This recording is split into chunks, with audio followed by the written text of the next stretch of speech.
Parliament ఎన్నికల ఫలితాలలో CM Revanth రెడ్డికి బిగ్ షాక్ తగిలింది. రేవంత్ రెడ్డి సిట్టింగ్ స్థానమైన మల్కాజ్గిరి సొంత జిల్లా అయిన మహబూబ్ నగర్ పార్లమెంటు నియోజకవర్గంలో కాంగ్రెస్ పరాజయాన్ని చవిచూసింది. కాంగ్రెస్ అభ్యర్థి సునీతా మహేందర్ రెడ్డిపై బీజేపీ అభ్యర్థి ఈటెల రాజేందర్ 3,87,375 ఓట్ల విజయాన్ని సాధించారు. అధికార పార్టీ కాంగ్రెస్ అభ్యర్థి సునీతా మహేందర్ రెడ్డి ఒక్కసారి కూడా లీడ్లోకి రాకుండా ఓటమి చూడటం రేవంత్ రెడ్డి బిగ్ షాక్ అనే చెప్పొచ్చు. 2019 పార్లమెంటు ఎన్నికల్లో రేవంత్ రెడ్డి మల్కాజ్గిరి పార్లమెంటు నుంచి కాంగ్రెస్ అభ్యర్థిగా గెలుపొందారు. మల్కాజ్గిరి తన సిట్టింగ్ స్థానం కావడంతో సీఎం రేవంత్ రెడ్డి కాంగ్రెస్ అభ్యర్థి సునీతా మహేందర్ రెడ్డి గెలుపును ప్రతిష్టాత్మకంగా తీసుకున్నారు. సీఎం సిట్టింగ్ స్థానం కావటం, పైగా రాష్ట్రంలో కాంగ్రెస్ అధికారంలో ఉండటంతో మల్కాజ్గిరి గెలుపుపై సీఎం రేవంత్ రెడ్డి ధీమాగా ఉన్నారు. కానీ అనూహ్యంగా బీజేపీ అభ్యర్థి ఈటెల రాజేందర్ విజయాన్ని అందుకున్నారు. ఇదిలా ఉండగా అటు సీఎం సొంత జిల్లా మహబూబ్ నగర్ లోనూ సీఎంకు షాక్ తగిలింది.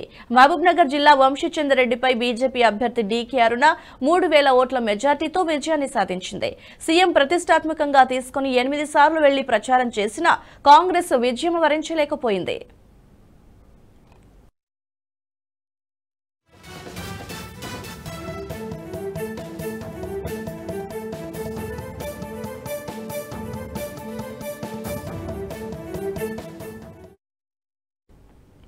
ఈ వీడియో మీకు నచ్చినట్టయితే లైక్ చేయండి, 10 మందికి షేర్ చేయండి. అలాగే కామెంట్ల రూపంలో మీ అభిప్రాయాలను మాతో పంచుకోండి. Nationalist hub group of channels ను సబ్స్క్రైబ్ చేసుకుని తెలుగునాట జాతీయవాద జర్నలిజాన్ని ప్రోత్సహించండి. ఈ వీడియో కింద ఉన్న బెల్ ఐకాన్ పై క్లిక్ చేయడం మర్చిపోవద్దు.